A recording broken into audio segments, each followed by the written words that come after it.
Welcome back, Mere Mortalites, or another edition of the Mere Mortals book reviews. I have Shock and Awe, another Alex Rider book from the Anthony Horowitz Alex Rider series. It is Never Say Die, and this is a much more recent book than most might be familiar with. So, the original Anthony Horowitz series was all the way back in the early 2000s, and again, hit me when I was in my young teens, all the way through to my early 20s. And this particular book is towards the tail end of the 2010s in 2017. So this is almost 8, 9 years, something along those lines of years after the very last book. And if you listened to the book review that I did on that, or if you've read it before, which was Scorpio Rising, then you would know that at the very tail end of the book, something shocking happened to someone who was very close to Alex Rider. I am going to put in a few spoilers into this one, so if you, for whatever reason, do not want to hear them, maybe don't watch this particular one. But I'm going to have to give away a few things, unfortunately, of the series from Alex Rider to talk about more fully this particular book. So, in Never Say Die, once again, it's this action packed, very sharp, very short chapters, always something exciting happening. But it is Alex Rider trying to find Jack Starbright. And in the previous book, in the actual series that follows through on sequentially, unfortunately, Jack was seen to have passed away, blown up by the bad man from Scorpia. And in this book, right at the beginning, Alex receives an email that seems to be from Jack Starbright. No one really believes him. Everyone's thinking, oh, poor Alex, you're in the USA. No one's really supporting you. You seem out of place. And he goes, now, I've received this email. I believe it's a couple of weeks.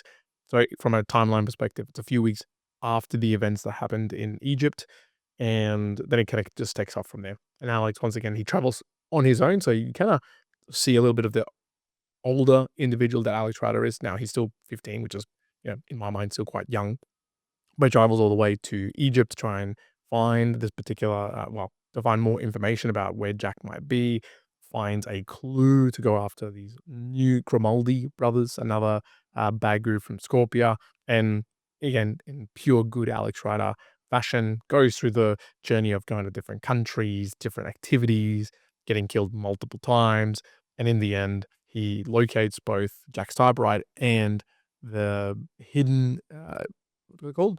Claw, the metal claw, seal claw operation that the Grimaldis are trying to do to kidnap all of these kids, and ends up succeeding. Now, right towards the tail end and kind of at the beginning of this image from the book, from this book cover that I have, he does manage to stop a train from smashing into him and all the cars with all the kids, even though this particular bus had been shot by a ridiculous amount of bullets. So I don't know how anyone survived, but that's kind of like the tail end of it. And again, kind of demonstrates the action that is Alex Rider. He's able to stop and defy all these crazy things.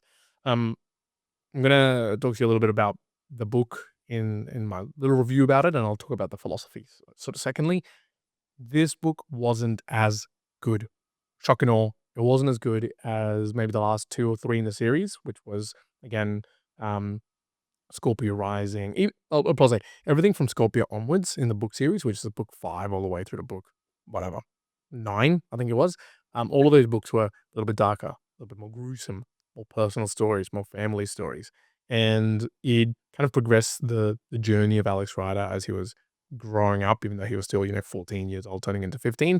But he was encountering more adult problems or more complex conversations and emotions and feelings, from being shot to losing his very close friend and guardian. So all of that, and the way that it sort of culminated in the previous book, was parts terrifying for him, parts sad for the reader, but it was a not a good ending, but just a well thought out ending. And then Never Say Die with this new phase around, oh, yeah, maybe she's alive for this particular reason. Now, the reason as to why she is alive is crock ship. What a terrible setup as to why it is that she comes about to being alive in the place that Alex ended up finding her. I'm like, nah, this is a little bit of a an injection here of a storyline just to try to force someone being alive. If Anthony Horowitz had gone for a more gritty, perhaps like it's almost like she's alive, but actually she's not, and he's being led by another bad group, that would have been kind of a better twist to it. But I have to kind of put this, but Alex Rider in the series that Anthony Horowitz put together, right? If you think about it, originally it was for teenagers, like really young teenagers or young adults as fiction, and this book has kind of reverted itself back in it pulled away a lot of the more adulty type topics or more harder conversations or complexities, and it read like one of those original books from book series 1 to 4.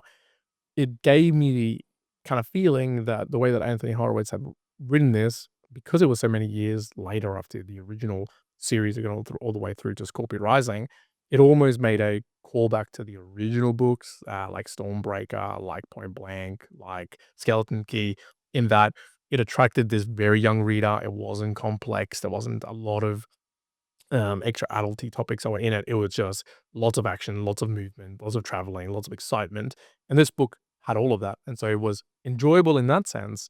But because you come off the back of all these crazy things happening to his personal life, it didn't feel as impactful. People like Mrs. Jones in this particular book, who's taken over for Alan Blunt's role, seemed a little bit clumsy, a little bit lost for words of what was going on.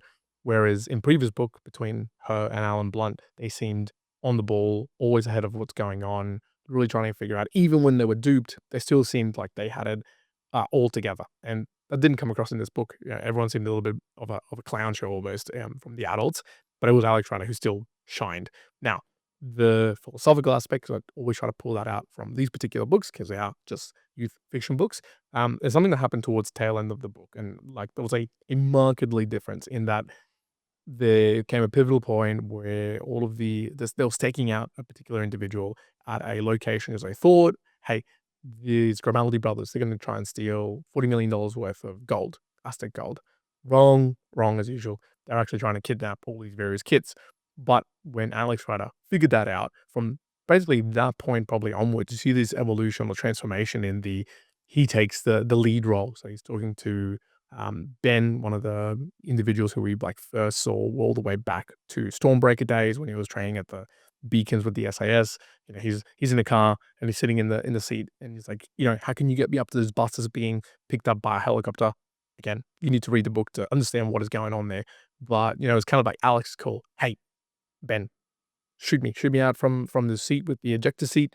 I'll go and grab onto this bus and get going, right? And so from that point onwards, he demonstrates, and probably the way that Anthony Howard's wanted to demonstrate, all this like leadership like qualities.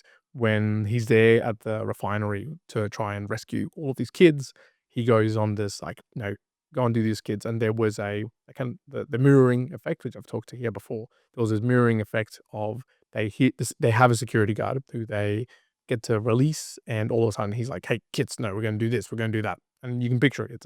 It's an adult who has been in security or in the military and knows what to do, and everything that he says, as the book kind of betrays, nah, wrong. You shouldn't do that. You shouldn't do that because of this. And it's Alice trying to kind of parroting or telling him why all these various things are wrong. All of a sudden, the kids are just like, no, we want to follow Alex. So it's kind of leadership by demonstration rather than leadership by telling. That's kind of the philosophy it kind of built up in this particular book that Anthony Horowitz put together and never say die. It was leadership comes from the doing. Leadership does not come from the saying very, very often, especially when you got people who've got a choice. And here, these kids who are being held hostage, they were like, hey, can I have a choice? Do I go with the trusted kind of security guard that we've always known, but seems to be just be saying things? Or do we go with the guy, 15-year-old kid, but the guy who's basically gone, hey, I've gotten up to this point. I've built the report with you guys and the support to do certain things.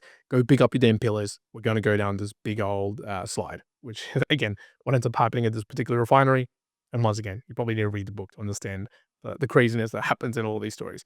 Is it always super realistic? I think realism probably lost a little bit in this in comparison to previous books. But again, it goes back to that initial series and the initial probably love that people had for this particular books from Alex Rider, in that it's a bit zany, it's a bit crazy. It's all over the place. He's a little bit older and a little bit stronger to take care of people, to be able to, at the beginning of the book, basically knock out these two bullies in San Francisco. And if you were to think back in the original books, you didn't know if he was going to be able to handle himself or not. Although there was samples back then when you heard there was like a story that he'd handled bullies, but in this book it was obvious. He's a little bit older. He's a little bit more capable. You're in his mind and he goes like, yeah, I can take care of these people. I just choose not to. So there's interesting developments, obviously, as an older Alex Rider, but it kind of goes back to the original books as well. So still good in the series. You definitely cannot read this book, I would say, without the understanding of what's been happening in the past, unless someone went like, summarize what's going on. Hey, maybe you want to read the book reviews I've been doing, and maybe that gives you enough of an information to go and read this book. But genuinely, go and read the other books. Again, Anthony Horowitz, it's a really fantastic way of setting it up. These books are a little bit shorter than what the previous books are as well. So again, it's throwback to those original books.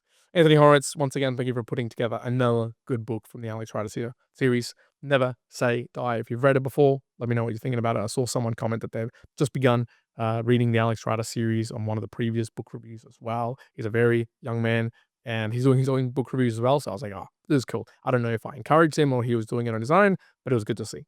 Again, how do you support? Send to a boostergram, share this with someone, comment, like, enjoy. Tell me if you like the series. Tell me if you don't.